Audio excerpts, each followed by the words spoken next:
Paytm 197 communications नाम की company का एक ब्रांड है और आज से कुछ साल पहले तक 197 मार्केट में कॉल्स और एसएमएस के थ्रू लोगों तक इंफॉर्मेशन पहुंचाने का काम करती थी। 2003 से 4 के बीच पेटीएम के सीईओ विजय शेखर शर्मा बहुत ही कम अपने घर पर दिखाई देने लगे थे, क्योंकि जैसे जैसे उनकी कंपनी 197 बड़ी होती चली जा रही थी, वैसे ही उसके सर्वर के और टीम के खर्चे भी बढ़ते चले जा रहे थे। विजय ने फिर अपनी कंपनी सस्टेन करने के लिए बैंक से लोन उठाने शुरू कर दिए और कुछ समय बाद उन्हें हायर इंटरेस्ट रेट्स पर और भी लोन उठाने पड़े।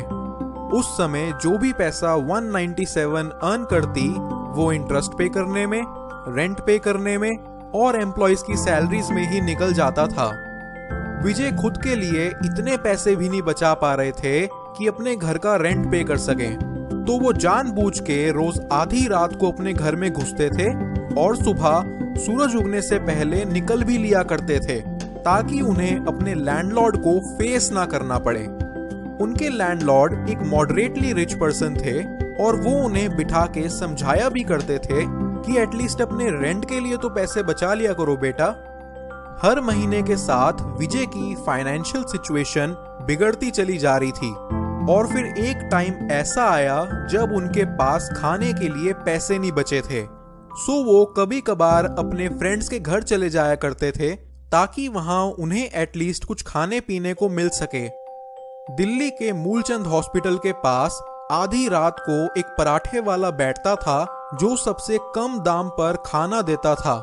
कई महीनों तक फिर विजय ने उसी के पास खाना खा के अपना पेट भरा।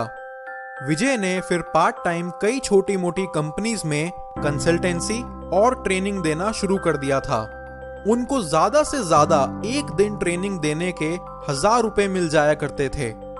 जहां उनकी टीम 197 के ऑपरेशन संभाल रही थी, वहीं वो दूसरी तरफ कुछ कंपनीज की वेबसाइट्स बना रहे थे ताकि एटलीस्ट अपने खर्चे उठा पाएं।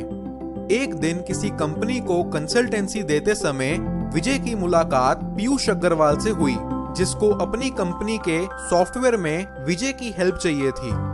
अब यहाँ लकीली विजय के काम ने पीयूष की कंपनी के अच्छे खासे प्रॉफिट्स करवा दिए। पीयूष ने फिर विजय को अपनी कंपनी में सीईओ की जॉब ऑफर करी, पर विजय ने वो ऑफर ये कहकर ठुकरा दिया कि बॉस, मेरी खुद की कंपनी है जिसे मुझे किसी भी हाल में चलाना है।